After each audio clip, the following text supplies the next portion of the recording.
सत श्री अकाल जी, तुसीं देखदे पे हो लिविंग इंडिया न्यूज़ ते मैं मनदीप तुहाडा सारा दा स्वागत करदी हां। उम्मीद करदी हां सारे चढ़दी कला दे विच होवोगे। सो वीज़ा लाइव प्रोग्राम लेके हाजिर हो चुके हैं। रोज इस वेले आने तुहाडे जिहड़े सवाल हुंदे ने लाइव तुहाडे सवाल लैने आ, रल मिल के हल लभदे आ। सो ਅੱਜ ਫਿਰ ਤੋਂ ਲਾਈਵ ਹੋ ਚੁੱਕੇ ਆ ਮੰਚ। ਕੋਈ ਵੀ ਸਵਾਲ ਹੈ ਕੈਨੇਡਾ, ਆਸਟ੍ਰੇਲੀਆ, ਯੂਕੇ ਜਾਣ ਨੂੰ ਲੈ ਕੇ ਤਾਂ ਸਾਡੇ ਨਾਲ ਸਾਂਝਾ ਕਰ ਸਕਦੇ ਹੋ।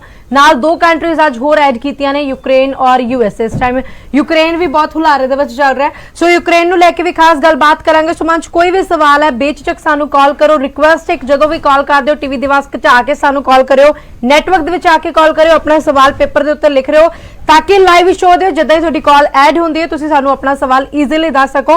सो खास चर्चा ते हर वार खास मेहमानां नूं मंच ते उपर सदा दिंदे आ ते अज सदा दित्ता है जी एफडीसी तो बलजिंदर सर नूं। स्वागत है जी, सत श्री अकाल। सत श्री अकाल मैम। सब तो पहला लिविंग इंडिया के शो नूं वेख रहे सारे ਸਰੋਤਿਆਂ ਨੂੰ मेरे ਵੱਲੋਂ यानी कि एफडीसी ਵੱਲੋਂ प्यार भरी सत श्री अकाल जी। सो एक बार फिर तो ਤੁਹਾਨੂੰ ਕਹਿ ਦਿੰਦੇ ਆ, यूएसए, कैनेडा, ਆਸਟ੍ਰੇਲੀਆ, यूक्रेन और यूके ਨੂੰ ਲੈ ਕੇ ਮੰਚ ਕੋਈ ਵੀ ਸਵਾਲ ਹੈ ਤਾਂ ਸਾਡੇ ਨਾਲ ਤੁਸੀਂ ਸੰਪਰਕ ਕਰ ਸਕਦੇ ਹੋ। ਅੰਡਰਲਾਈਨ ਕਰਨ ਵਾਲੀ ਗੱਲ ਹੈ ਵੀ ਸਟੱਡੀ ਵੀਜ਼ਾ ਨੂੰ ਲੈ ਕੇ ਹੀ ਖਾਸ ਗੱਲਬਾਤ ਰਹੇਗੀ। ਸੋ ਸਟੱਡੀ ਵੀਜ਼ਾ ਨੂੰ ਲੈ ਕੇ ਮੰਚ ਕੋਈ ਵੀ ਸਵਾਲ ਹੈ ਸਾਡੇ ਨਾਲ ਸਾਂਝਾ ਕਰ ਸਕਦੇ ਹੋ। यूक्रेन ਦੀ ਗੱਲਬਾਤ ਸ਼ੁਰੂ ਕਰਦੇ ਹਾਂ। ਇਸ ਟਾਈਮ यूक्रेन ਦੇ ਬਹੁਤ ਸਾਰੇ ਵੀਜ਼ੇ ਆ ਰਹੇ ਨੇ, ਧੜਾਧੜ ਵੀਜ਼ੇ ਆਉਂਦੇ ਪਏ ਨੇ। यूक्रेन ਦਾ ਐਲੀਜੀਬਿਲਟੀ ਕ੍ਰਾਈਟੇਰੀਆ ਕੀ ਹੈਗਾ? ਫਸਟ ਆਫ ਆਲ ਇਹ ਕੁਐਸਚਨ। ਬਿਲਕੁਲ ਮੈਮ, ਬਿਲਕੁਲ ਸੱਚਾਈ ਹੈ ਇਸ ਗੱਲ ਦੇ ਵਿੱਚ ਕਿ ਯੂਕਰੇਨ ਦੇ ਇਸ ਵਾਰ ਧੜਾਧੜ ਵੀਜ਼ੇ ਆ ਰਹੇ ਨੇ। ਤੁਸੀਂ ਲੈ ਕੇ ਚੱਲੋ ਕਿ ਡੇਲੀ ਦੇ 5-7 ਵੀਜ਼ੇ ਜਿਹੜੇ ਸਾਨੂੰ ਰਿਸੀਵ ਹੋ ਰਹੇ ਨੇ। ਅਗਰ ਆਪਾਂ ਐਲੀਜੀਬਿਲਟੀ ਦੀ ਗੱਲ ਕਰੀਏ ਜਾਂ ਆਪਾਂ ਪ੍ਰੋਫਾਈਲ ਦੀ ਗੱਲ ਕਰੀਏ ਮੈਮ, ਬੇਸਿਕ ਮਤਲਬ ਕਿ ਇਨ ਦਾ ਸੈਂਸ ਕਿ ਤੁਹਾਡਾ ਪ੍ਰੋਫਾਈਲ ਕੁਝ ਵੀ ਹੈਗਾ, ਬੇਸਿਕ ਪ੍ਰੋਫਾਈਲ ਦੇ ਵਿੱਚ ਤੁਸੀਂ +2 ਪਾਸ ਆਊਟ ਹੋਣੇ ਚਾਹੀਦੇ ਹੈਗੇ ਹੋ। ਗੈਪ ਤੁਹਾਡਾ 5-4 ਸਾਲ, ਜਿੰਨੇ ਵੀ ਸਾਲ ਦਾ ਗੈਪ ਹੈਗਾ ਚੱਲ ਜੂਗਾ।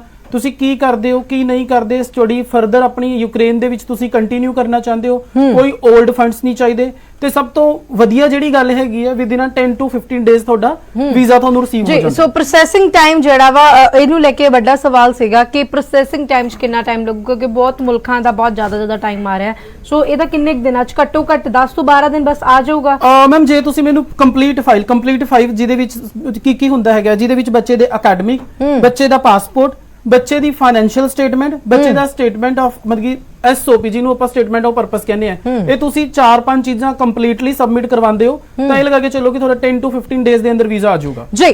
ਬਲਜਿੰਦਰ ਜੀ, ਸਟੱਡੀ ਪਰਮਿਟ ਵਿਦ ਆਇਲਸ ਔਰ ਵਿਦਆਊਟ ਆਇਲਸ?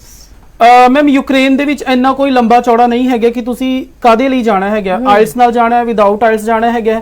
ਜਿੱਦਾਂ ਹਰ ਕੰਟਰੀ ਦੇ ਵਿੱਚ ਹਰ ਪ੍ਰੋਫਾਈਲ ਦੇ ਲਈ ਅਲੱਗ-ਅਲੱਗ ਤਰ੍ਹਾਂ ਦੀ ਸਟੱਡੀਜ਼ ਹੈਗੀ। ਯੂਕਰੇਨ ਦੇ ਅੰਦਰ ਤੁਸੀਂ ਸਟੱਡੀ ਕਰ ਰਹੇ ਹੈਗੇ ਹੋ ਵਿਦਆਊਟ ਆਇਲਸ, ਤੁਸੀਂ ਫਾਊਂਡੇਸ਼ਨ ਲਈ ਜਾ ਸਕਦੇ ਹੈਗੇ ਜੀ। ਠੀਕ ਹੈ ਜੀ। ਸੋ ਯੂਕਰੇਨ ਨੂੰ ਲੈ ਕੇ ਮੰਚ ਕੋਈ ਵੀ ਸਵਾਲ ਹੈ ਸਾਡੇ ਨਾਲ ਤੁਸੀਂ ਸੰਪਰਕ ਕਰ ਸਕਦੇ ਹੋ। ਉਸ ਤੋਂ ਇਲਾਵਾ ਹੋਰ ਵੀ ਕਿਸੇ ਕੰਟਰੀ ਲਈ ਸਵਾਲ ਜਾਨਣਾ ਚਾਹੁੰਦੇ ਹੋ, ਜਵਾਬ ਜਾਨਣਾ ਚਾਹੁੰਦੇ ਹੋ ਤਾਂ ਸੰਪਰਕ ਕਰ ਸਕਦੇ ਹੋ। ਅਪਕਮਿੰਗ ਇਨਟੇਕ ਕਿਹੜਾ ਹੈਗਾ? ਇਹਦੇ ਵਿੱਚ ਵੀ ਬਾਕੀ ਕੰਟਰੀਆਂ ਵਾਂਗੂ ਰੋਲਿੰਗ ਇਨਟੇਕ ਹੈਗੇ ਨੇ? ਮੈਮ ਯੂਕਰੇਨ ਇੱਕ ਇਦਾਂ ਦੀ ਕੰਟਰੀ ਹੈਗੀ ਹੈ, ਤੁਸੀਂ ਹਰ ਮਹੀਨੇ ਉੱਥੇ ਇਨਟੇਕ ਮਤਲਬ ਕਿ ਦੇਖ ਸਕਦੇ ਹੋਗੇ। ਮੈਕਸਿਮਮ ਯੂਨੀਵਰਸਿਟੀ ਦੇ ਅੰਦਰ ਰੋਲਿੰਗ ਇਨਟੇਕਸ ਨੇ, ਤੁਸੀਂ ਕਦੇ ਵੀ ਆਪਣੇ ਆਪ ਨੂੰ ਇਨਰੋਲਡ ਕਰ ਸਕਦੇ ਹੋ। ਠੀਕ ਹੈ ਜੀ। ਸੋ ਦਰਸ਼ਕਾਂ ਦੀ ਕਤਾਰ ਲੱਗਣੀ ਸ਼ੁਰੂ ਹੋ ਗਈ ਹੈ ਜੀ ਤੇ ਆਨੰਦਪੁਰ ਸਾਹਿਬ ਤੋਂ ਸਾਡੇ ਨਾਲ ਸਾਡੇ ਦਰਸ਼ਕ ਜੁੜੇ ਨੇ। ਹਾਂਜੀ, ਸਤਿ ਸ਼੍ਰੀ ਅਕਾਲ। सत श्री अकाल मैम। हाँ जी, की सवाल है जी, की नाम है? मैम मेरे ओवरऑल आइल्स विच 7 बैंड आए हैं ते मेरी मास्टर्स मैं कर चुकी हां 2020 दे विच। ठीक है जी। हाँ जी, ते मैं मैम कैनेडा ਲਈ स्टडी वीजा अप्लाई करना ਤੇ ਮੈਂ ਪੁੱਛ ਰਹੀ ਸੀ ਤੁਹਾਡੇ ਅਕੋਰਡਿੰਗ ਮੇਰੇ ਲਈ ਬੈਸਟ ਪ੍ਰੋਗਰਾਮ 1 ईयर और 2 ईयर ਹੋਏਗਾ ਤੇ ਲੋਕੇਸ਼ਨ ਕਿਹੜੀ ਹੈ ਉਹ ਤੁਸੀਂ ਮੈਨੂੰ ਤੇ ਗਾਈਡ ਕਰ ਦਿਓ। ਠੀਕ ਹੈ ਜੀ। ਮਾਸਟਰਸ ਕਿਸ ਪ੍ਰੋਗਰਾਮ ਚ ਕੀਤੀ ਹੈ ਤੁਸੀਂ, ਕਿਹੜੀ ਸਟਰੀਮ ਚ ਕੀਤੀ ਹੈ? ਮੈਂ ਮਾਸਟਰ ਆਫ ਕਮਰਸ एमकॉम करिए। ठीक है जी। ओके, एमकॉम की कितने नंबर ने जी? 70%। ठीक है जी। बैंड स्कोर 7 है, पहला अप्लाई किया? नहीं मैम, हाले किते अप्लाई नहीं किया। फ्रेशर हो? ठीक है जी। थोड़ी अपनी कोई प्रायोरिटी हैगी है, केड़ी प्रोविंस जाना चाहते हो? मैम नहीं, मेरी कोई प्रायोरिटी नहीं है, हाले कंफ्यूज ना भी केड़े बेस्ट होएगा, कुछ समझ नहीं आ रहा जी। सर की सलाह दोगे? कंफ्यूज किस चीज ਨੂੰ ਲੈ ਕੇ ਹੋ ਤੁਸੀਂ? ਆਪਣੇ ਪ੍ਰੋਫਾਈਲ ਨੂੰ ਲੈ ਕੇ ਕਨਫਿਊਜ਼ ਹੋ ਤੁਸੀਂ, 2 ਸਾਲ ਜਾਂ 1 ਸਾਲ ਦੇ ਕੋਰਸ ਨੂੰ ਲੈ ਕੇ ਕਨਫਿਊਜ਼ ਹੋ ਜਾਂ ਤੁਸੀਂ ਲੋਕੈਲਿਟੀ ਨੂੰ ਲੈ ਕੇ ਕਨਫਿਊਜ਼ ਹੋ? ਕਾਹਦੇ ਲਈ ਕਨਫਿਊਜ਼ ਆ ਵੀ ਮੇਰੇ ਅਗਰ ਉੱਥੇ ਜਾ ਕੇ ਮੇਰੇ ਲਈ ਬੈਸਟ ਕੀ ਹੈ, 1 ईयर ਕੋਰਸ और 2 ईयर ਕੋਰਸ, ਐਂਡ ਲੋਕੇਸ਼ਨ ਕਿਹੜੀ ਬੈਸਟ ਹੋਏਗੀ? ਓਕੇ ਬੱਚੇ ਦੇਖੋ, ਅਗਰ ਆਪਾਂ ਕੈਨੇਡਾ ਦੀ ਗੱਲ ਕਰੀਏ ਆਪਾਂ 1 by 1 ਗੱਲ ਕਰ ਲੈਂਦੇ ਹੈਗੇ। ਲੋਕੈਲਿਟੀ ਦੀ ਗੱਲ ਕਰੀਏ ਪੂਰਾ ਕੈਨੇਡਾ ਇੱਕੋ ਜਿਹਾ ਹੈਗਾ, ਰਾਈਟ।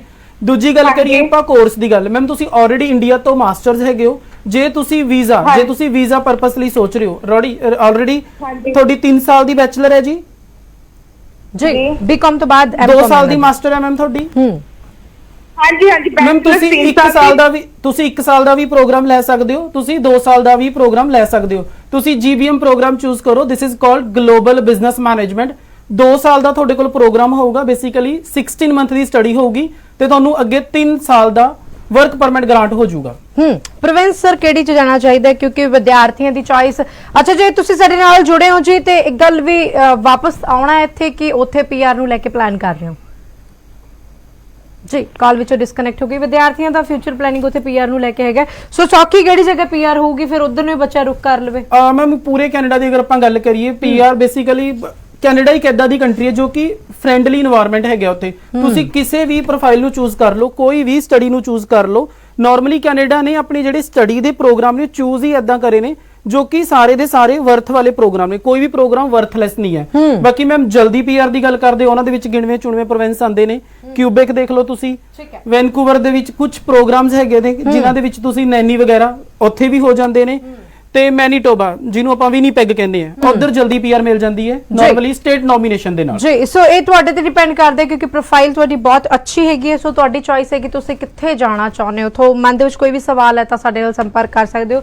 ਕਿਊਬੈਕ ਦੀ ਗੱਲ ਕੀਤੀ ਹੈ, ਅਪਲਾਈ ਕਰ ਲੈਣ ਬੱਚੇ ਕਿਉਂਕਿ ਹਲੇ ਕੋਈ ਹੱਲ ਹੁੰਦਾ ਨਜ਼ਰ ਨਹੀਂ ਆਇਆ ਹੈਗਾ ਪਿਛਲੇ ਹਾਲਾਤਾਂ ਨੂੰ ਵੇਖਦੇ ਹੋਏ। ਮੈਮ ਕਿਊਬੈਕ ਮੈਂ ਲਾਸਟ ਸ਼ੋਅ ਦੇ ਵਿੱਚ ਵੀ ਕਿਹਾ ਸੀਗਾ ਕਿਊਬੈਕ ਦੇ ਵਿੱਚ ਬੇਸਿਕਲੀ ਜਿਹੜੀ ਮੇਨ ਦਿੱਕਤ ਸਟੂਡੈਂਟਸ ਨੂੰ ਆ ਰਹੀ ਸੀਗੀ specially firm India CAQ suspension ਦੀ ਉਹ ਓਪਨ ਹੋ ਚੁੱਕੇ ਨੇ। ਈਵਨ ਆਲਦੋ ਜਿੰਨੇ ਵੀ ਕਿਊਬੈਕ ਦੇ ਅੰਦਰ ਕਾਲਜਿਸ ਹੈਗੇ ਨੇ ਉਹਨਾਂ ਨੇ ਬਹੁਤ ਹੀ ਘੱਟ ਡਿਪੋਜ਼ਿਟ ਤੇ ਤੁਹਾਨੂੰ CAQ ਦੇ ਰਿਹਾ ਹੈਗਾ। ਮਤਲਬ ਕਿ ਤੁਸੀਂ ਆਪਣਾ LOA ਲੈ ਸਕਦੇ ਹੋ, this is called letter of acceptance, ਤੇ ਉਸ ਤੋਂ ਬਾਅਦ ਤੁਸੀਂ CAQ ਅਪਲਾਈ ਕਰ ਸਕਦੇ ਹੋ ਜੀ। ਠੀਕ ਹੈ ਜੀ। ਸੋ ਮੰਚ ਕੋਈ ਵੀ ਸਵਾਲ ਹੈ ਸਾਡੇ ਨਾਲ ਸੰਪਰਕ ਕਰ ਸਕਦੇ ਹੋ। ਅਗਲੇ ਦਰਸ਼ਕ ਜੁੜੇ ਨੇ ਜੀ ਗੜ ਸ਼ੰਕਰ ਤੋਂ। ਹਾਂਜੀ ਸਤਿ ਸ਼੍ਰੀ ਅਕਾਲ, ਸਵਾਲ ਕੀ ਹੈ ਜੀ?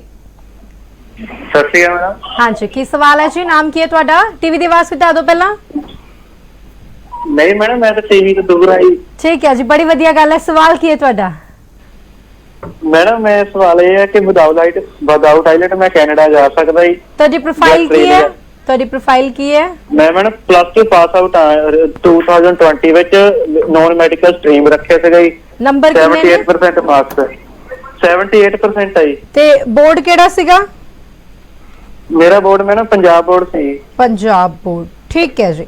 ਹਾਂਜੀ ਸਰ ਕੀ ਕਹੋਗੇ? ਬੱਚੇ ਵਿਦਆਊਟ ਆਇਲਸ ਅਗਰ ਤੁਸੀਂ ਕੈਨੇਡਾ ਦੇ ਵਿੱਚ ਆਪਣਾ ਫਿਊਚਰ ਦੇਖ ਰਹੇ ਹੈਗੇ ਹੋ, ਜੇ ਤੁਸੀਂ ਅਪਲਾਈ ਕਰਨਾ ਚਾਹੁੰਦੇ ਹੋ ਕਰ ਸਕਦੇ ਹੋ, ਬਟ ਕੋਈ ਪ੍ਰੋਗਰਾਮ ਜਾਂ ਕੋਈ ਕਾਲਜ ਜਾਂ ਕੋਈ ਲੋਕੈਲਿਟੀ ਦੀ ਤੁਸੀਂ ਪ੍ਰੈਫਰੈਂਸ ਨਾ ਰੱਖਿਓ। ਮੈਂ ਤੁਹਾਨੂੰ ਡਾਇਰੈਕਟ ਹੀ ਤੁਹਾਡਾ ਪ੍ਰੋਗਰਾਮ ਦੱਸ ਸਕਦਾ ਹੈਗਾ ਤੁਸੀਂ ਕਾਦੇ ਲਈ ਜਾ ਸਕਦੇ ਹੋ।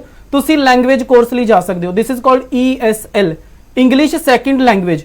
ਉਸ ਕੋਰਸ ਲਈ ਤੁਸੀਂ ਆਪਣੇ ਆਪ ਨੂੰ ਇਨਰੋਲ ਕਰ ਸਕਦੇ ਹੋ। ਪਹਿਲਾਂ ਤੁਸੀਂ ਆਪਣਾ ਲੈਂਗੁਏਜ ਕੋਰਸ ਪੂਰਾ ਕਰੋਗੇ, ਉਸ ਤੋਂ ਫਰਦਰ ਤੁਸੀਂ ਆਪਣੇ ਨੂੰ ਆਪ ਨੂੰ ਡਿਪਲੋਮਾ ਜਾਂ ਡਿਗਰੀ ਜੋ ਵੀ ਤੁਸੀਂ ਲੈਣਾ ਉਹਦੇ ਲਈ ਇਨਰੋਲ ਕਰੋਗੇ। ਮਤਲਬ ਤੁਸੀਂ ਜਾ ਸਕਦੇ ਹੋ। ਸੋ ਬਹੁਤ ਸਾਰੀ ਜਿਹੜੇ ਤੁਸੀਂ ਡਿਟੇਲ ਲੈਣੀਆਂ ਨੇ ਤਾਂ ਤੁਸੀਂ ਆਫਿਸ ਵਿਜ਼ਿਟ ਕਰ ਲਿਓ। ਸਕਰੀਨ ਤੇ ਨੰਬਰ ਲਗਾਤਾਰ ਡਿਸਪਲੇ ਹੋ ਰਿਹਾ। ਸੋ ਮੰਚ ਕੋਈ ਵੀ ਸਵਾਲ ਹੈ ਯੂਕਰੇਨ ਦੀ ਅਸੀਂ ਗੱਲਬਾਤ ਕਰਦੇ ਪਿਆ। ਯੂਕਰੇਨ ਕਿੰਨਾ ਗੈਪ ਅਸੈਪਟ ਹੋ ਰਿਹਾ? ਹਾਲ ਹੀ ਮੈਂ ਦੇਖ ਰਹੀ ਹਾਂ ਬਹੁਤ ਸਾਰੇ ਵੀਜ਼ੇ ਤੁਸੀਂ ਲਏ ਨੇ ਹਨਾ। ਸੋ ਗੈਪ ਕਿੰਨਾ ਕੁ ਅਸੈਪਟ ਹੋ ਰਿਹਾ? ਮੈਮ ਯੂਕਰੇਨ ਦੇ ਅੰਦਰ ਅਗਰ ਆਪਾਂ ਗੈਪ ਦੀ ਗੱਲ ਕਰੀਏ, ਯੂਕਰੇਨ ਦੇ ਅੰਦਰ ਗੈਪ ਦੀ ਕੋਈ ਲੰਬੀ ਚੌੜੀ ਜਸਟੀਫਿਕੇਸ਼ਨ ਨਹੀਂ ਮੰਗੀ ਜਾਂਦੀ। ਨਾਰਮਲੀ ਹਰ ਕੰਟਰੀ ਦੇ ਅੰਦਰ ਕੀ ਹੈਗਾ ਤੁਹਾਨੂੰ ਵੈਲਿਡ ਐਵੀਡੈਂਸ ਦੇਣੇ ਪੈਂਦੇ ਨੇ ਵਿਦ ਜਸਟੀਫਿਕੇਸ਼ਨ। ਬਟ ਯੂਕਰੇਨ ਇੱਕ ਇਦਾਂ ਦੀ ਕੰਟਰੀ ਹੈਗੀ ਹੈ ਜਿੱਥੇ ਅਗਰ ਤੁਸੀਂ SOP ਸਟੇਟਮੈਂਟ ਆਫ ਪਰਪਸ ਦੇ ਵਿੱਚ ਵੀ ਲਿਖ ਕੇ ਦੇ ਦਿੰਦੇ ਹੈਗੇ ਹੋ ਕਿ ਮੈਂ ਇਹ ਚੀਜ਼ ਇਸ ਸਾਲ ਦੇ ਅੰਦਰ ਕੀਤੀ ਹੈ, ਉਹ ਤੁਹਾਨੂੰ ਉਸ ਬਿਹਾਫ ਤੇ ਹੀ ਤੁਹਾਨੂੰ ਤੁਹਾਡਾ ਪ੍ਰੋਗਰਾਮ ਆਫਰ ਕਰ ਦਿੰਦੇ ਨੇ। ਚਾਹੇ ਕਿਸੇ ਨੇ ਆਪਣਾ ਐਗਰੀਕਲਚਰ ਦਾ ਕੰਮ ਕੀਤਾ, ਘਰ ਦਾ ਕੰਮ ਕੀਤਾ, ਕੁਝ ਵੀ ਕੀਤਾ, ਬੜਾ ਈਜ਼ੀਲੀ ਤੁਸੀਂ ਆਪਣਾ ਗੈਪ ਜਿਹੜਾ ਕੰਸੀਡਰ ਕਰਾ ਸਕਦੇ ਹੋ। ਬਿਲਕੁਲ ਜੀ। ਅਗਲੇ ਦਰਸ਼ਕ ਜੁੜੇ ਨੇ ਜੀ ਨਵਾਂ ਸ਼ਹਿਰ ਤੋਂ। ਹਾਂਜੀ ਸਤਿ ਸ਼੍ਰੀ ਅਕਾਲ, ਸਵਾਲ ਕੀ ਹੈ ਜੀ? ਸੰਪਰਕ ਟੁੱਟ ਗਿਆ ਜੀ। ਠੀਕ ਹੈ ਜੀ। ਯੂਕਰੇਨ ਵਿਦਿਆਰਥੀ ਜਾ ਰਹੇ ਨੇ, ਬਹੁਤ ਸਾਰੇ ਜਾ ਰਹੇ ਨੇ। ਸੋਚ ਰਹੇ ਹੋਣਗੇ ਬਹੁਤ ਸਾਰੇ ਵਿਦਿਆਰਥੀ ਕਿ ਯੂਕਰੇਨ ਜਾਣਾ ਚਾਹੀਦਾ ਹੈ। ਸੋ ਯੂਕਰੇਨ ਕਿਉਂ ਜਾਣਾ ਚਾਹੀਦਾ ਹੈ? ਕੀ ਲੱਗਦਾ ਹੈ ਤੁਹਾਨੂੰ ਯੂਕਰੇਨ ਜਾਣਾ ਕਿਉਂ ਬੈਨੀਫੀਸ਼ੀਅਲ ਹੈਗਾ ਵਿਦਿਆਰਥੀ ਵਾਸਤੇ? ਕਿਹੜੇ ਵਿਦਿਆਰਥੀ ਦਾ ਜਿਹੜਾ ਭਵਿੱਖ ਹੈ ਯੂਕਰੇਨ ਦੇ ਵਿੱਚ ਜ਼ਿਆਦਾ ਹੈਲਪਫੁਲ ਹੈਗਾ? ਸੋ ਕੀ ਕਹੋਗੇ? ਮੈਮ ਯੂਕਰੇਨ ਇੱਕ ਇਦਾਂ ਦੀ ਕੰਟਰੀ ਹੈ, ਦੇਖੋ ਮੈਕਸਿਮਮ ਜਿਹੜੇ ਲੋਕੀ ਯੂਕਰੇਨ ਜਾਂਦੇ ਨੇ ਆਪਣੀ ਕੰਟਰੀ, ਆਪਾਂ ਨਾਰਥ ਦੀ ਗੱਲ ਕਰੀਏ ਜਾਂ ਆਪਾਂ ਪੰਜਾਬ ਜਾਂ ਇੰਡੀਆ ਦੀ ਗੱਲ ਕਰੀਏ, ਇੱਥੋਂ ਸਟੂਡੈਂਟਸ ਨੇ ਫਲਾਈ ਕਰਨਾ ਹੁੰਦਾ ਹੈ। ਫਲਾਈ ਕਰਨ ਦਾ ਇਨ ਦਾ ਸੈਂਸ ਕਿ ਉਹ ਆਪਣਾ ਫਿਊਚਰ ਦੇਖ ਰਿਹਾ ਹੁੰਦਾ ਹੈਗਾ ਓਵਰਸੀਜ਼ ਦੇ ਅੰਦਰ।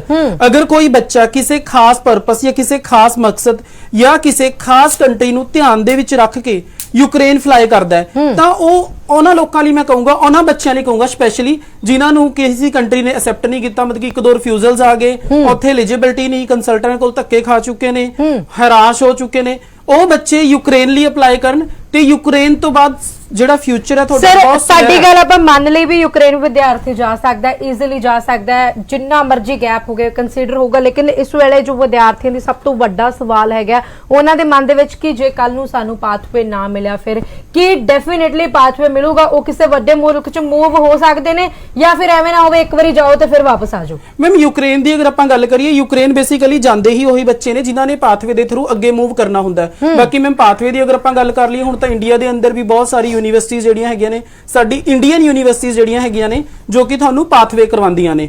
ਤਾਂ ਯੂਕਰੇਨ ਦੇ ਅੰਦਰ ਜਿਹੜਾ ਬੱਚਾ ਪਾਥਵੇ ਲਈ ਜਾਣਾ ਚਾਹੁੰਦਾ ਹੈਗਾ, ਸਭ ਤੋਂ ਪਹਿਲਾਂ ਉਹਨਾਂ ਨੂੰ 2-3 ਚੀਜ਼ਾਂ ਦਾ ਧਿਆਨ ਰੱਖਣਾ ਹੈ।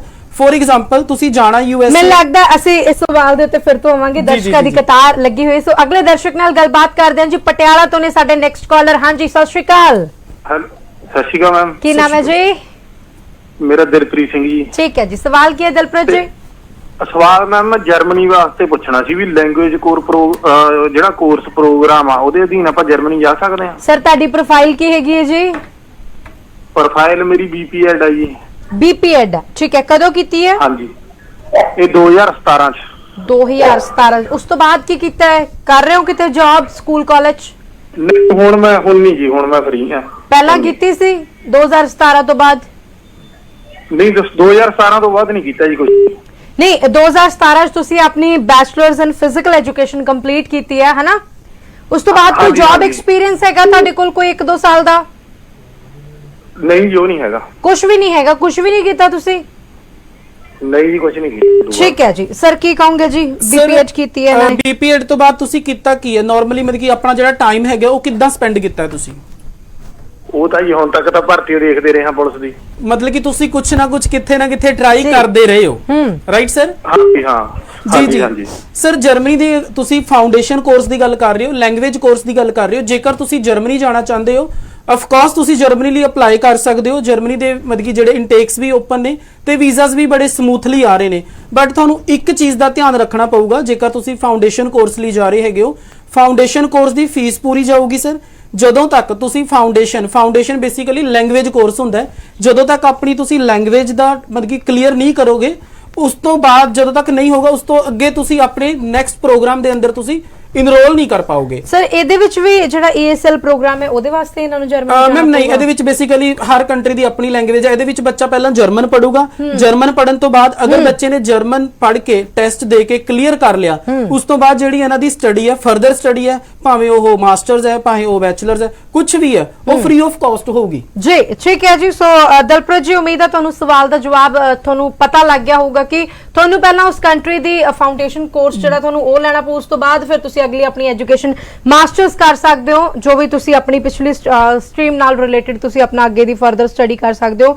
ਯੂਕਰੇਨ ਸਪਾਊਸ ਦਾ ਕੀ ਭਵਿੱਖ ਹੈਗਾ? ਅੱਛਾ, ਜਿਹੜੇ ਦਲਪ੍ਰੀਤ ਨੇ ਸਾਨੂੰ ਹੁਣੇ ਕਾਲਰ ਕੀਤਾ ਹੈ, ਜੇਕਰ ਇਹ ਯੂਕਰੇਨ ਲਈ ਅਪਲਾਈ ਕਰਦੇ ਨੇ ਤਾਂ ਇਹ ਜਰਮਨ ਮੂਵ ਹੋ ਸਕਦਾ? ਬੜੇ ਆਰਾਮ ਨਾਲ ਬੱਚਾ ਜਰਮਨ ਜਾ ਸਕਦਾ ਹੈ, ਕਿਉਂਕਿ ਉੱਥੋਂ ਦੀ ਬਹੁਤ ਸਾਰੀ ਯੂਨੀਵਰਸਿਟੀਆਂ ਇਦਾਂ ਦੀ ਹੈਗੀਆਂ ਨੇ ਜੋ ਕਿ ਪਾਥਵੇ ਪ੍ਰੋਗਰਾਮ ਦੇ ਨਾਲ ਲਿੰਕ ਨੇ। ਤੇ ਦੂਜਾ ਦਿਲਪ੍ਰੀਤ, ਮੈਂ ਤੈਨੂੰ ਇਹ ਦੱਸਣਾ ਚਾਹੁੰਦਾ ਕਿਉਂਕਿ ਤੁਸੀਂ ਆਲਰੇਡੀ ਇੰਡੀਆ ਤੋਂ ਮਾਸਟਰਸ ਕੀਤੀ ਹੋਈ ਹੈ, ਜੇ ਤੁਸੀਂ ਫਰਦਰ ਮਾਸਟਰ ਲਈ ਵੀ ਆਪਣੇ ਆਪ ਨੂੰ ਇਨਰੋਲ ਕਰਦੇ ਹੋ ਜਰਮਨੀ ਦੇ ਅੰਦਰ, ਤੁਹਾਡੇ ਕੋਲ 2 ਆਪਸ਼ਨ ਨੇ। ਸਰ ਇਹਨਾਂ ਨੇ ਮਾਸਟਰਸ ਨਹੀਂ ਕੀਤੀ, ਇਹਨਾਂ ਨੇ ਬੈਚਲਰ ਕੀਤੀ ਹੈ। ਜੋ ਤੁਸੀਂ ਬੀਪੀਐਡ ਕੀਤੀ ਹੈ, ਜੋ ਵੀ ਤੁਹਾਡੀ ਬੈਚਲਰ ਹੈ, ਤੁਸੀਂ ਆਪਣੇ ਆਪ ਨੂੰ ਫਰਦਰ ਮਾਸਟਰਸ ਲਈ ਵੀ ਇਨਰੋਲ ਕਰ ਸਕਦੇ ਹੋ ਤੇ ਤੁਸੀਂ ਫਾਊਂਡੇਸ਼ਨ ਲਈ ਵੀ ਇਨਰੋਲ ਕਰ ਸਕਦੇ ਹੋ ਜੀ। ਮਤਲਬ ਬਹੁਤ ਸਾਰੇ ਆਪਸ਼ਨਸ ਦੀ ਪਰਮਾਰ ਦਿਲਪ੍ਰੀਤ ਤੁਹਾਡੇ ਵਾਸਤੇ ਖੁੱਲੀ ਹੋਈ ਹੈ। ਪ੍ਰੋਗਰਾਮ ਤੋਂ ਬਾਅਦ ਕਾਲ ਕਰ ਲਿਓ ਜਾਂ ਫਿਰ ਆਫਿਸ ਆ ਕੇ ਵਿਜ਼ਿਟ ਕਰ ਲਿਓ, ਸੋ ਬੈਨੀਫੀਸ਼ੀਅਲ ਰਹੇਗਾ ਤੁਹਾਡੇ ਵਾਸਤੇ। ਅਗਲੇ ਦਰਸ਼ਕ ਜੁੜੇ ਨੇ ਜੀ ਸਾਡੇ ਨਾਲ, ਤੇ ਸਪਾਊਸ ਬਾਰੇ ਵੀ ਗੱਲਬਾਤ ਜ਼ਰੂਰ ਕਰਨਾ ਚਾਹੂੰਗੀ। ਸਪਾਊਸ ਦਾ ਕੀ ਹੈਗਾ ਭਵਿੱਖ ਯੂਕਰੇਨ ਦੇ ਵਿੱਚ? ਸਪਾਊਸ ਇਕੱਠਾ ਮੂਵ ਹੋ ਸਕਦਾ ਹੈ? ਬਿਲਕੁਲ ਜੀ, ਬਿਲਕੁਲ। ਯੂਕਰੇਨ ਦੇ ਅੰਦਰ ਸਪਾਊਸ ਇਕੱਠੇ ਜਾ ਸਕਦੇ ਨੇ, ਜੇਕਰ ਕਿਸੇ ਵੀ ਸਪਾਊਸ ਦੀ ਜਿਹੜੀ ਰਿਕੁਆਇਰਮੈਂਟਸ ਨੇ ਥੋੜੀਆਂ ਡਿਫਰੈਂਟ ਨੇ। ਡਿਫਰੈਂਟ ਇਨ ਦਾ ਸੈਂਸ ਕਿ ਇਹਦੇ ਵਿੱਚ 2-3 ਚੀਜ਼ਾਂ ਦਾ ਧਿਆਨ ਰੱਖਿਆ ਜਾਊਗਾ। ਸਭ ਤੋਂ ਪਹਿਲਾਂ ਤੁਸੀਂ ਇੰਡੀਆ ਤੋਂ ਬੈਚਲਰ ਹੋਣੇ ਚਾਹੀਦੇ ਹੋ ਤੇ ਉਧਰ ਤੁਸੀਂ ਆਪਣੇ ਆਪ ਨੂੰ ਮਾਸਟਰ ਲਈ ਇਨਰੋਲ ਕਰ ਰਹੇ ਹੋ। ਜੇਕਰ ਤੁਸੀਂ ਮਾਸਟਰ ਲਈ ਇਨਰੋਲ ਕਰ ਰਹੇ ਹੋ ਤਾਂ ਤੁਹਾਡਾ ਸਪਾਊਸ ਤੁਹਾਡੇ ਨਾਲ ਕੰਪਨੀ ਕਰ ਸਕਦਾ ਹੈ। ਠੀਕ ਹੈ ਜੀ, ਤੇ ਦੋਨੋਂ ਹੀ ਇਕੱਠੇ ਜਾਓਗੇ। ਠੀਕ ਹੈ ਜੀ। ਅਗਲੇ ਦਰਸ਼ਕ ਜੁੜੇ ਨੇ ਜੀ ਨਵਾਂ ਸ਼ਹਿਰ ਤੋਂ। ਹਾਂਜੀ ਸਤਿ ਸ਼੍ਰੀ ਅਕਾਲ। ਸਤਿ ਸ਼੍ਰੀ ਅਕਾਲ ਜੀ। ਹਾਂਜੀ, ਕੀ ਸਵਾਲ ਹੈ ਜੀ ਤੇ ਨਾਮ ਕੀ ਹੈ ਜੀ ਤੁਹਾਡਾ? ਮੇਰਾ ਗੁਰਪ੍ਰੀਤ ਹੈ ਜੀ। ਸਾਡੇ ਬੱਚੇ ਨੇ 2020 ਆਇਲਟ ਆਪਣੇ ਪਾਸ ਕੀਤੀ ਆ, +2 ਤੇ ਆਇਲਟ ਵੀ ਕੀਤੀ ਆ, ਤੇ ਇੱਕ ਮੋਡਿਊਲ ਤੋਂ 7 ਆ, ਤੇ ਇੱਕ ਚੋਂ 6.5 ਆ, ਇੱਕ ਚੋਂ 5 ਆ, ਤੇ ਕੈਨੇਡਾ ਦਾ ਪੁੱਛਣਾ ਸੀ। ਚੌਥੇ ਜੋ ਕਿੰਨੇ ਨੇ ਜੀ? ਸਾਲ ਉੱਪਰ 6 ਬਣਦੇ। ਓਵਰਆਲ 6 ਬਣਦੇ ਨੇ। ਠੀਕ ਹੈ ਜੀ। +2 ਪਿਛਲੇ ਸਾਲ ਹੀ ਕੀਤੀ ਹੈ ਹਨਾ? ਨੰਬਰ ਕਿੰਨੇ ਜੀ 12th ਦੇ ਵਿੱਚ? 87% ਹੈ ਜੀ। ਕਿੰਨੇ ਜੀ? 87%। 87% ਨੇ। ਠੀਕ ਹੈ ਜੀ। ਕਿੱਥੇ ਦਾ ਅਪਲਾਈ ਕਰਨਾ ਚਾਹੁੰਦੇ ਹੋ ਗੁਰਪ੍ਰੀਤ ਜੀ? ਕੈਨੇਡਾ ਜੀ। ਕੈਨੇਡਾ। ਸਰ ਇੱਕ ਮੋਡਿਊਲ ਚ 5 ਬੈਂਡ ਨੇ ਕਰ ਸਕਦੇ ਨੇ ਅਪਲਾਈ? ਮੈਮ ਦੇਖੋ, ਬੱਚੇ ਦੀ ਅਗਰ ਆਪਾਂ ਅਕੈਡਮਿਕਸ ਦੀ ਗੱਲ ਕਰੀਏ ਜਾਂ ਆਪਾਂ ਬੱਚੇ ਦੇ ਲੈਂਗੁਏਜ ਦੀ ਗੱਲ ਕਰੀਏ, ਦੋਨੋਂ ਮਤਲਬ ਕਿ ਬਹੁਤ ਅੱਛੇ ਲੈਵਲ ਤੇ ਨੇ। ਕਿਉਂਕਿ ਜਿੱਥੇ ਤੇ ਮੈਨੂੰ ਲੱਗਦਾ ਹੈਗਾ ਵੀਜ਼ਾ ਆਫੀਸਰ ਨੂੰ ਅਗਰ ਆਪਾਂ ਇਹਨਾਂ ਦਾ ਪ੍ਰੋਫਾਈਲ ਰਿਪਰੈਜ਼ੈਂਟ ਕਰਦੇ ਆ, 87% ਬੱਚੇ ਦੇ ਨੰਬਰ ਨੇ ਤੇ ਇੱਕ ਦੇ ਵਿੱਚ ਬੱਚੇ ਦੇ 5 ਨੇ। ਮਤਲਬ ਕਿ ਬੱਚਾ ਤਾਂ ਕ੍ਰੀਏਟਿਵ ਹੈ। ਸਰ ਇਹਦੇ ਲਈ ਅਗਰ ਤੁਸੀਂ ਮੇਰੇ ਤੋਂ ਇਹ ਪੁੱਛ ਰਹੇ ਹੋ ਕਿ ਤੁਸੀਂ ਅਪਲਾਈ ਕਰ ਸਕਦੇ ਹੋ, ਸਰ ਤੁਸੀਂ ਅਪਲਾਈ ਕਰ ਸਕਦੇ ਹੋ। ਬਟ ਅਗਰ ਤੁਸੀਂ ਵੀਜ਼ਾ ਲਈ ਪੁੱਛ ਰਹੇ ਹੈਗੇ ਹੋ, ਵੀਜ਼ਾ ਲਈ ਤੁਸੀਂ 2-3 ਚੀਜ਼ਾਂ ਦਾ ਧਿਆਨ ਰੱਖਣਾ ਹੈ ਸਰ। ਜਿਹੜਾ ਤਾਂ ਤੁਹਾਡਾ ਕੋਰਸ ਹੈ ਉਹ ਮਤਲਬ ਕਿ ਰੈਲੇਵੈਂਟ ਹੋਣਾ ਚਾਹੀਦਾ ਤੇ ਇਹ ਜਿਹੜਾ ਬੱਚਾ ਹੈਗਾ ਯੂਨੀਵਰਸਿਟੀ ਪ੍ਰੋਗਰਾਮ ਆਪਣੇ ਆਪ ਨੂੰ ਬੈਚਲਰਸ ਦੇ ਲਈ ਇਨਰੋਲ ਕਰੇ। ਅਗਰ ਤੁਸੀਂ ਡਿਪਲੋਮਾ ਦੇ ਜਾਂ ਐਡਵਾਂਸ ਡਿਪਲੋਮਾ ਦੀ ਗੱਲ ਕਰਦੇ ਹੋ, ਉਹਦੇ ਵਿੱਚ ਵੀਜ਼ਾ ਚਾਂਸਸ ਘਟ ਜਾਣਗੇ। ਬਟ ਡਿਗਰੀ ਪ੍ਰੋਗਰਾਮ ਲਈ ਕਿਉਂਕਿ ਲੰਬੇ ਲੈਂਥੀ ਪ੍ਰੋਗਰਾਮ ਹੁੰਦੇ ਨੇ। ਇਦਾਂ ਮਤਲਬ ਜਿਵੇਂ ਬੱਚੇ ਦੇ ਅਕੈਡਮਿਕ ਬਹੁਤ ਅੱਛੇ ਨੇ ਔਰ ਉਸ ਤੋਂ ਬਾਅਦ ਉਹਦਾ ਬੈਂਡ ਸਕੋਰ ਥੋੜਾ ਜਿਹਾ ਘਟ ਰਿਹਾ ਹੈ, ਸੋ ਦੁਬਾਰਾ ਆਇਲਸ ਕਰਨਾ ਮੈਮ ਦੋਨੋਂ ਕਰ ਸਕਦਾ ਹੈ, ਵਾਈਸ ਐਂਡ ਵਰਸਾ ਹੈਗਾ ਰਾਈਟ। ਅਗਰ ਬੱਚਾ ਆਪਣੇ ਆਪ ਨੂੰ ਇਨਰੋਲ ਕਰਨਾ ਚਾਹੁੰਦਾ ਹੈ ਇਸੇ ਸਕੋਰ ਤੇ ਤਾਂ ਬੱਚਾ ਆਪਣੇ ਆਪ ਨੂੰ ਇਨਰੋਲ ਕਰ ਸਕਦਾ ਹੈ, ਬਟ ਉਹ ਯੂਨੀਵਰਸਿਟੀ ਲੈਵਲ ਤੇ ਕਰੇ। ਠੀਕ ਹੈ। ਜੇ ਬੱਚਾ ਦੁਬਾਰਾ ਰਿਪੀਟ ਕਰਦਾ ਤਾਂ ਕਾਲਜ ਦੀ ਆਪਸ਼ਨ ਬਿਲਕੁਲ। ਸੋ ਡਿਪਲੋਮੇ ਵਾਲੇ ਪਾਸੇ ਨੂੰ ਰੁਖ ਨਾ ਕਰਨ ਚ ਹੀ ਤੁਹਾਨੂੰ ਜ਼ਿਆਦਾ ਫਾਇਦਾ, ਡਿਗਰੀ ਵਾਲੇ ਪਾਸੇ ਨੂੰ ਜਾਣਾ ਚਾਹੀਦਾ। ਬਿਲਕੁਲ ਜੀ। ਅਗਲੇ ਦਰਸ਼ਕ ਜੁੜੇ ਨੇ ਜੀ ਲੁਧਿਆਣਾ ਤੋਂ। ਹਾਂਜੀ ਸਤਿ ਸ਼੍ਰੀ ਅਕਾਲ। ਟੀਵੀ ਦੀ ਆਵਾਜ਼ ਘਟਾ ਦਿਓ ਜੀ। ਸਤਿ ਸ਼੍ਰੀ ਅਕਾਲ ਜੀ। ਹਾਂਜੀ ਕੀ सवाल है? सर मेरा ये सवाल था, मैं कैप्टन से बात कर रहा हूँ जी। जी मैं आपको देख रहा हूँ लाइव, थोड़ा अच्छा लग रहा है आपसे बात करके जी। ये मान लो जिसने +2 की है शुरू के अंदर और +2 की हुए 2010 में की थी, अगर हम बाहर जाना चाहते हैं या स्टडी बेस पे जा सकते हैं या रोजगार करने के लिए जाना हो तो 2010 ਦੀ +2 ਕੀਤੀ ਹੈ, ਉਸ ਤੋਂ ਬਾਅਦ ਕੀ ਕੀਤਾ? ਉਹਦੇ ਬਾਅਦ ਆਪਾਂ ਕੈਟਰਿੰਗ ਦਾ ਕੰਮ ਕੀਤਾ ਹੈ ਜੀ, ਕੈਟਰਿੰਗ ਦੇ ਜਿਹੜੇ ਕਾਊਂਟਰ ਉਹ ਕੰਮ ਕੀਤਾ ਹੈ ਜੀ। ਠੀਕ ਹੈ ਜੀ। ਠੀਕ ਹੈ। ਮਤਲਬ ਆਇਲਸ ਕੀਤੀ ਹੋਈ ਹੈ? +2 ਕੀਤੀ ਹੈ, ਆਰਟਸ ਨਹੀਂ ਕੀਤੀ। ਆਇਲਸ ਨਹੀਂ ਕੀਤੀ। ਗੈਪ ਸਰ ਬਹੁਤ ਜ਼ਿਆਦਾ ਬਣਿਆ ਹੋਇਆ ਹੈ। 2010 ਚ ਸਰ +2 ਕੀਤੀ, ਕੀ ਕਹੋਗੇ ਸਰ? ਏਜ ਕੀ ਹੈ ਤੁਹਾਡੀ? ਇਹ ਸਰ 29। 29। ਸਰ ਜੇਕਰ ਤੁਸੀਂ ਕਿਸੇ ਸਪੈਸੀਫਿਕ ਕੰਟਰੀ ਜਾਂ ਤੁਸੀਂ ਪਾਰਟਿਕੂਲਰ ਕਿਸੇ ਕੰਟਰੀ ਦੀ ਤੁਹਾਡੀ ਕੋਈ ਡਿਮਾਂਡ ਨਹੀਂ ਹੈਗੀ ਤਾਂ ਤੁਸੀਂ ਆਪਣੇ ਆਪ ਨੂੰ 2-3 ਤਰ੍ਹਾਂ ਨਾਲ ਇਨਰੋਲ ਕਰ ਸਕਦੇ ਹੋ। ਕਿਉਂਕਿ ਸਰ ਕਿੱਥੇ ਨਾ ਕਿੱਥੇ ਤੁਸੀਂ ਕੈਟਰਿੰਗ ਦਾ ਕੰਮ ਕਰਦੇ ਹੋ, ਤੁਸੀਂ ਐਜ਼ ਅ ਸਕਿਲਡ ਵਰਕਰ ਵੀ ਆਪਣੇ ਆਪ ਨੂੰ ਰਿਪਰੈਜ਼ੈਂਟ ਕਰ ਸਕਦੇ ਹੋ। ਜੇਕਰ ਤੁਸੀਂ ਸਟੂਡੈਂਟ ਵੀਜ਼ਾ ਇਸੇ ਪ੍ਰੋਫਾਈਲ ਤੇ ਲਗਵਾਉਣਾ ਚਾਹੁੰਦੇ ਹੋ ਤਾਂ ਬੈਸਟ ਆਪਸ਼ਨ ਹੈ ਸਰ ਤੁਹਾਡੇ ਕੋਲ ਯੂਕਰੇਨ ਦੀ। ਯੂਕਰੇਨ ਲਈ ਅਪਲਾਈ ਕਰੋ, ਮਤਲਬ ਕਿ ਈਜ਼ੀਲੀ ਮਤਲਬ ਕਿ ਹੋ ਜਾਊਗਾ ਕੰਮ ਆਪਣਾ। ਉਹਨਾਂ ਦਾ ਸਵਾਲ ਕੈਨੇਡਾ ਨੂੰ ਲੈ ਕੇ ਸੀ। ਕੈਨੇਡਾ ਨੂੰ ਤਾਂ ਤੁਹਾਡਾ ਥੋੜਾ ਔਖਾ ਹੈ, ਵਰਕ ਪਰਮਿਟ ਲਈ ਹੈ, ਹੋ ਸਕਦਾ ਹੈ ਕੁਝ? ਮੈਂ ਉਹੀ ਕਹਿ ਰਿਹਾ ਹੈਗਾ, ਬਹੁਤ ਸਾਰੀ ਕੰਟਰੀਜ਼ ਹੈਗੇ ਨੇ। ਆਪਾਂ ਡਿਸਕਸ਼ਨ ਇੱਥੇ ਸਟੂਡੈਂਟ ਵੀਜ਼ਾ ਦੀ ਗੱਲ ਕਰ ਰਹੇ ਹਾਂ। ਬਿਲਕੁਲ। ਪ੍ਰੋਗਰਾਮ ਤੋਂ ਬਾਅਦ ਤੁਸੀਂ ਕਾਲ ਕਰ ਲਿਓ, ਮੈਨੂੰ ਲੱਗਦਾ ਆਫਿਸ ਵਿਜ਼ਿਟ ਕਰ ਲੈਣਾ ਚਾਹੀਦਾ। ਕੈਥਲ ਤੁਸੀਂ ਸਾਡੇ ਦਰਸ਼ਕ ਸੋ, ਤੁਸੀਂ ਇੱਕ ਵਾਰੀ ਆਫਿਸ ਆ ਕੇ ਵਿਜ਼ਿਟ ਕਰ ਲਿਓ। ਜੋ ਵੀ ਤੁਹਾਡਾ ਸਹੀ ਬਣਦਾ ਰਸਤਾ ਤੁਹਾਡੀ ਪ੍ਰੋਫਾਈਲ ਦੇ ਅਕੋਰਡਿੰਗ ਹੋਊਗਾ ਤੁਹਾਨੂੰ ਜ਼ਰੂਰ ਜਿਹੜਾ ਦੱਸਿਆ ਜਾਊਗਾ। ਯੂਕਰੇਨ ਦੀ ਗੱਲ ਤੋਂ ਫਿਰ ਤੇ ਉਹਨੇ ਫੰਡ ਕਿੰਨੇ ਪੁਰਾਣੇ ਚਾਹੀਦੇ ਨੇ, ਖਰਚਾ ਕਿੰਨਾ ਖੇਗਾ ਯੂਕਰੇਨ ਜਾਣ ਦਾ? ਮੈਮ ਯੂਕਰੇਨ ਦੇ ਅੰਦਰ ਅਗਰ ਆਪਾਂ ਫੰਡਸ ਦੀ ਗੱਲ ਕਰੀਏ, ਬੇਸਿਕਲੀ ਫਾਈਨੈਂਸ਼ੀਅਲ ਹਰ ਕੰਟਰੀ ਦੀ ਇੱਕ ਮੇਨ ਰਿਕੁਆਇਰਮੈਂਟਸ ਹੁੰਦੇ ਨੇ। ਯੂਕਰੇਨ ਦੇ ਅੰਦਰ ਨਾ ਤਾਂ ਕੋਈ ਇੰਨੇ ਲੰਬੇ ਚੌੜੇ ਫੰਡ ਚਾਹੀਦੇ ਨੇ। ਅਗਰ ਤੁਸੀਂ ਐਕਸਪੈਂਸ ਦੀ ਵੀ ਗੱਲ ਕਰਦੇ ਹੋ ਮੈਮ, ਡਿਪੈਂਡ ਕਰਦਾ ਹੈਗਾ ਪ੍ਰੋਗਰਾਮ ਤੇ। 3.5 ਤੋਂ ਲੈ ਕੇ 4, 4.5, 5 ਲੱਖ ਦਾ ਖਰਚਾ ਹੁੰਦਾ ਹੈ ਤੇ ਬੜੀ ਮਤਲਬ ਕਿ ਮਿਨੀਮਮ ਰਿਕੁਆਇਰਮੈਂਟਸ ਹੈਗੀਆਂ ਨੇ ਫੰਡਸ ਨੂੰ ਲੈ ਕੇ। ਜੀ ਠੀਕ ਹੈ ਜੀ। ਏਜ ਨੂੰ ਲੈ ਕੇ ਵੀ ਕੋਈ ਹੈਗੀ ਹੈ ਗੱਲਬਾਤ? ਮੈਮ ਏਜ ਤੇ ਐਕਸੈਪਟ ਹੋਊਗਾ, ਲੇਕਿਨ ਏਜ ਦੇ ਉੱਤੇ ਫਿਰ ਲਿਆ ਕੇ ਉਹਨਾਂ ਨੇ ਕੁੰਡੀ ਫਸਾਤੀ। ਮੈਮ ਅਗਰ ਆਪਾਂ ਏਜ ਦੀ ਗੱਲ ਕਰੀਏ, ਮੈਂ ਪਹਿਲਾਂ ਵੀ ਇਹੀ ਵਰਡ ਰਿਪੀਟ ਕਰ ਰਿਹਾ ਸੀਗਾ, ਇਹ ਡਿਪੈਂਡ ਕਰਦਾ ਹੈਗਾ ਤੁਹਾਡੇ ਤੇ। ਕਿਉਂਕਿ ਆਫ ਕੋਰਸ ਜੇ ਬੰਦੇ ਦੀ ਏਜ ਜ਼ਿਆਦਾ ਹੈਗੀ ਹੈ ਤਾਂ ਉਹ ਕੋਈ ਕਿੱਤਾ ਵੀ ਕਰਦਾ ਹੋਊਗਾ, ਕੋਈ ਕੰਮਕਾਰ ਵੀ ਕਰਦਾ ਹੋਊਗਾ, ਤੁਸੀਂ ਉਹਨੂੰ ਸਕਿਲਡ ਪ੍ਰੋਗਰਾਮ ਦੇ ਅੰਦਰ ਇਨਰੋਲ ਕਰ ਸਕਦੇ ਹੋ। ਜੇ ਤੁਹਾਡੀ ਸਟੂਡੈਂਟ ਵਾਲੀ ਏਜ ਹੈਗੀ ਹੈ ਤਾਂ ਤੁਸੀਂ ਸਟੂਡੈਂਟ ਲਈ ਇਨਰੋਲ ਕਰ ਸਕਦੇ ਹੋ। ਬਿਲਕੁਲ ਜੀ। ਅਗਲੇ ਦਰਸ਼ਕ ਸਾਡੇ ਜੁੜੇ ਨੇ ਜੀ ਨਵਾਂ ਸ਼ਹਿਰ ਤੋਂ। ਹਾਂਜੀ ਸਤਿ ਸ਼੍ਰੀ ਅਕਾਲ ਜੀ। ਸਤਿ ਸ਼੍ਰੀ ਅਕਾਲ ਜੀ। ਜੀ ਕੀ ਨਾਮ ਹੈ ਜੀ? ਸੁਖਪਾਲ ਸਿੰਘ। ठीक है। सवाल की है जी? मैडम मेरी बेटी ने 2020 +2 की नॉन मेडिकल स्ट्रीम। नंबर कितने ने जी? 95%। ठीक है जी। आइल्स कर ली है? हाँ जी, कल रिजल्ट आया जी। की बैंड स्कोर है जी? ओवरऑल 6 एक मॉड्यूल तो 5.5। सर 95% ने एक च 5.5। ठीक है जी। की चाहने हो सवाल की कनाडा या ऑस्ट्रेलिया? कनाडा जी, कनाडा। कनाडा। ठीक है जी। की कोई खास स्पेसिफिक सवाल है या इस प्रोफाइल ते अप्लाई करन दा पूछना चाहते हो? हाँ जी, मतलब वीजे के चांस एक मॉड्यूल तो 5.5 है ते। ठीक है। ठीक है। रिपीट करिए कि ठीक है। ओके। हाँ जी सर। आइल्स रिपीट करनी है किवें करन? ਸਰ ਇਹ ਡਿਪੈਂਡ ਬਿਲਕੁਲ ਤੁਹਾਡੇ ਤੇ ਕਰਦਾ ਹੈਗਾ ਕਿ ਤੁਸੀਂ ਆਇਲਸ ਰਿਪੀਟ ਕਰਨਾ ਚਾਹੁੰਦੇ ਹੋ ਜਾਂ ਨਹੀਂ ਕਰਨਾ ਚਾਹੁੰਦੇ ਹੋ। ਨਾਰਮਲੀ ਅਗਰ ਆਪਾਂ ਗੱਲ ਕਰੀਏ, ਤੁਸੀਂ ਇੱਕ ਕਾਲਜ ਤੇ ਯੂਨੀਵਰਸਿਟੀ ਦੋਨਾਂ ਦੀ ਰਿਕੁਆਇਰਮੈਂਟ ਪੂਰੀ ਕਰ ਰਹੇ ਹੋ ਸਰ ਮੈਨੂੰ ਇਹ ਦੱਸੋ ਤੁਹਾਡੀ ਕੋਈ ਸਪੈਸੀਫਿਕ ਡਿਮਾਂਡ ਤਾਂ ਨਹੀਂ ਹੈ, ਕੋਈ ਰਿਕੁਆਇਰਮੈਂਟ ਤਾਂ ਨਹੀਂ ਹੈ ਕਿ ਇਸੇ ਕਾਲਜ ਨੂੰ ਲੈ ਕੇ ਜਾਂ ਇਸੇ ਸ਼ਹਿਰ ਨੂੰ ਲੈ ਕੇ? ਸਾਡਾ BC ਜਾਂ ਕੈਲਗਰੀ। BC ਹੈ ਕੈਲੀਗਰੀ ਸਰ, ਟੋਰਾਂਟੋ ਦੇ ਵਿੱਚ ਮੈਕਸਿਮਮ ਇਹਨਾਂ ਚੀਜ਼ਾਂ ਨੂੰ ਜ਼ਿਆਦਾ ਦੇਖਿਆ ਜਾਂਦਾ ਹੈਗਾ। BC ਹੈ ਕੈਲੀਗਰੀ ਦੀ ਗੱਲ ਕਰੀਏ ਸਰ, ਬਹੁਤ ਸਾਰੇ ਕਾਲਜ ਇਦਾਂ ਦੇ ਹੈਗੇ ਨੇ ਜੋ ਕਿ ਤੁਹਾਨੂੰ 5.5 ਦੇ ਅਸੈਪਟ ਵੀ ਕਰਦੇ ਨੇ ਤੇ ਵੀਜ਼ਾਸ ਵੀ ਆਉਂਦੇ ਨੇ ਜੀ। ਇੱਕ ਮੋਡਿਊਲ ਤੇ 5.5 ਬੈਂਡ ਤੇ ਅਸੈਪਟ ਹੋ ਸਕਦਾ ਹੈ, ਬਾਕੀ ਤੁਹਾਡੀ ਆਪਣੀ ਪਰਸਨਲ ਚੋਇਸ ਹੈ ਜੇਕਰ ਤੁਸੀਂ ਦੁਬਾਰਾ ਅਟੈਂਪਟ ਕਰਨਾ ਚਾਹੁੰਦੇ ਸਰ ਕਰ ਸਕਦੇ ਹੋ। ਅਕੈਡਮਿਕ ਬਹੁਤ ਅੱਛਾ 95% ਸਕੋਰ ਹੈ, ਸੋ ਤੁਹਾਡੀ ਆਪਦੀ ਚੋਇਸ ਹੈ। ਵੀਜ਼ਾ ਇਸ ਪ੍ਰੋਫਾਈਲ ਤੇ ਵੀ ਆ ਜਾਊਗਾ, ਲੇਕਿਨ ਤੁਹਾਡਾ ਆਪਣਾ ਮਨ ਹੈ। ਹੁਣ ਥੋੜੀ ਜੀ ਗੱਲਬਾਤ USA ਦੀ ਵੀ ਕਰ ਲੈਂਦੇ ਆ। USA ਦਾ ਕੀ ਸਿਨੈਰੀਓ ਹੈਗਾ ਸਟੱਡੀ ਵੀਜ਼ਾ ਨੂੰ ਲੈ ਕੇ? ਐਂਡ ਜਿਹੜਾ ਇੱਕ ਸਵਾਲ ਹੋਰ ਇੱਥੇ ਵੱਡਾ ਇਹ ਹੈਗਾ ਕਿ +2 ਪਾਸ ਆਊਟ ਜਿਹੜਾ ਵਿਦਿਆਰਥੀ ਹੈ ਉਹਨੂੰ USA ਨੂੰ ਜਾਣਾ ਚਾਹੀਦਾ ਜਾਂ ਫਿਰ ਗ੍ਰੈਜੂਏਟ ਨੂੰ ਜਾਣਾ ਚਾਹੀਦਾ? ਮੈਮ ਅਗਰ ਆਪਾਂ ਦੋਨੋਂ ਕੰਟਰੀਜ਼ ਦੀ ਗੱਲ ਕਰ ਲਈਏ, ਚਾਹੇ ਕੈਨੇਡਾ ਦੀ ਗੱਲ ਕਰੀਏ ਚਾਹੇ ਆਪਾਂ USA ਦੀ ਗੱਲ ਕਰੀਏ, ਆਪਸ਼ਨ ਦੋਨਾਂ ਕੰਟਰੀਜ਼ ਦੇ ਵਿੱਚ ਨੇ +2 ਸਟੂਡੈਂਟ ਲਈ, ਬਟ ਇੱਥੇ ਵੇਰੀਏਸ਼ਨ ਆ ਜਾਂਦੀ ਹੈਗੀ ਹੈ ਡਿਊਰੀ ਮਤਲਬ ਕਿ ਸਟੱਡੀ ਡਿਊਰੇਸ਼ਨ ਦੀ। ਅਗਰ ਤੁਸੀਂ USA ਦੇਖ ਰਹੇ ਹੈਗੇ ਹੋ, +2 ਪਾਸ ਬੱਚਾ ਹੈਗਾ ਫॉर श्योर ਤੁਹਾਨੂੰ 5 ਸਾਲ ਦਾ ਵੀਜ਼ਾ ਮਿਲਦਾ ਹੈਗਾ।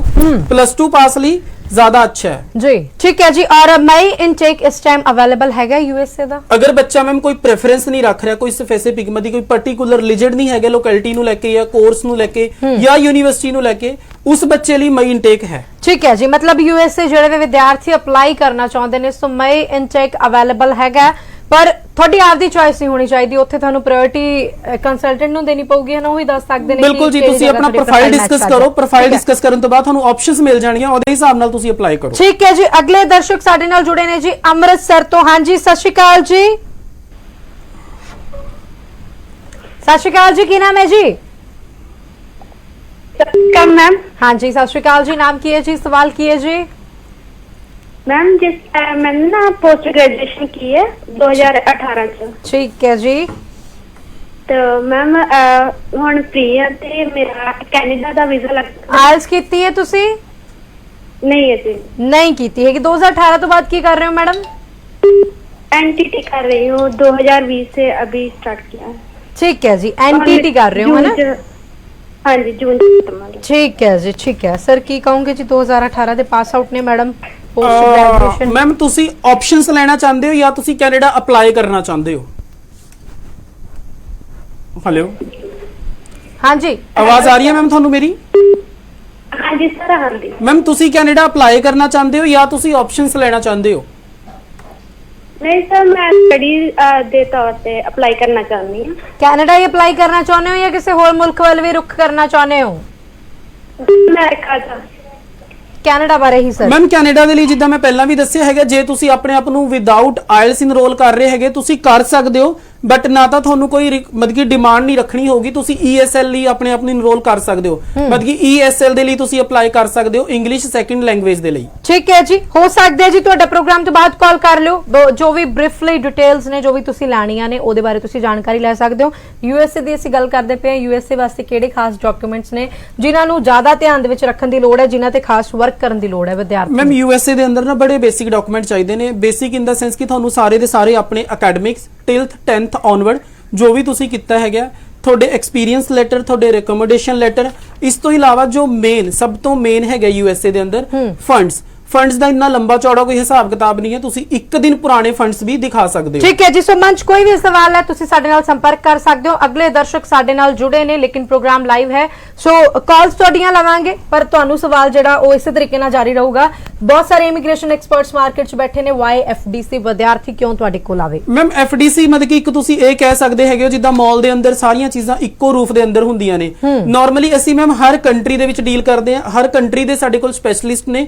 ਜੇਕਰ ਤੁਸੀਂ ਅਪਲਾਈ ਕਰਨਾ ਨਾ ਕਰਨਾ that is a second option, but ਤੁਸੀਂ ਐਡਵਾਈਸ ਲੈ ਸਕਦੇ ਹੈਗੇ ਹੋ ਜਿਨ੍ਹਾਂ ਦੇ ਆਧਾਰ ਤੇ ਤੁਸੀਂ ਆਪਣਾ ਪ੍ਰੋਫਾਈਲ ਅਸੈਸ ਕਰ ਸਕਦੇ ਹੋ।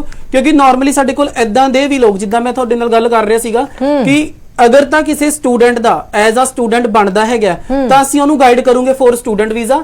ਜੇ ਉਹਦੇ ਕੋਲ 5-10 ਸਾਲ ਦਾ ਐਕਸਪੀਰੀਅੰਸ ਉਹ ਬੰਦਾ ਹੋਲਡ ਕਰਦਾ ਹੈ ਤਾਂ ਅਸੀਂ ਉਹਨੂੰ ਇਹ ਵੀ ਦੱਸੂਗੇ ਕਿ ਉਹ ਕਿਹੜੇ ਸਕਿਲਡ ਪ੍ਰੋਗਰਾਮ ਲਈ ਆਪਣੇ ਆਪ ਨੂੰ ਇਨਰੋਲ ਕਰ ਸਕਦਾ ਹੈ। ਇਹ ਕੁਝ ਗੱਲਾਂ ਨੇ ਜਿਹਦੇ ਕਰਕੇ ਤੁਸੀਂ FDC ਨੂੰ ਚੂਜ਼ ਕਰ ਸਕਦੇ ਹੋ। ਠੀਕ ਹੈ ਜੀ, ਠੀਕ ਹੈ। ਸੋ ਤੁਹਾਨੂੰ ਆਪ ਨੂੰ ਪਤਾ ਲੱਗ ਹੀ ਗਿਆ ਹੋਊਗਾ ਕਿ ਤੁਸੀਂ ਕੀ ਚੂਜ਼ ਕਰਨਾ ਹੈ।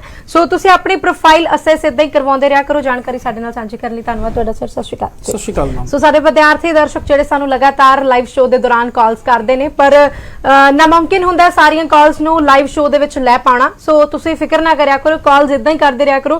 ਪ੍ਰੋਗਰਾਮ ਤੋਂ ਬਾਅਦ ਵੀ ਤੁਸੀਂ ਕਾਲ ਕਰ ਸਕਦੇ ਹੋ, ਤੁਹਾਡਾ ਜਿਹੜਾ ਵੀ ਸਵਾਲ ਹੋਊਗਾ ਉਹਦਾ ਜਵਾਬ ਤੁਹਾਨੂੰ ਜ਼ਰੂਰ ਦਿੱਤਾ ਜਾਊਗਾ। ਸੋ ਵੇਲਾ ਜਾਣ ਦਾ ਹੋ ਗਿਆ, ਤੁਸੀਂ ਰੱਖੋ ਆਪਣਾ ਧਿਆਨ ਤੇ ਦੇਖਦੇ ਰਹੋ ਲਿਵਿੰਗ ਇੰਡੀਆ ਨਿਊਜ਼। ਸਤਿ ਸ਼੍ਰੀ ਅਕਾਲ।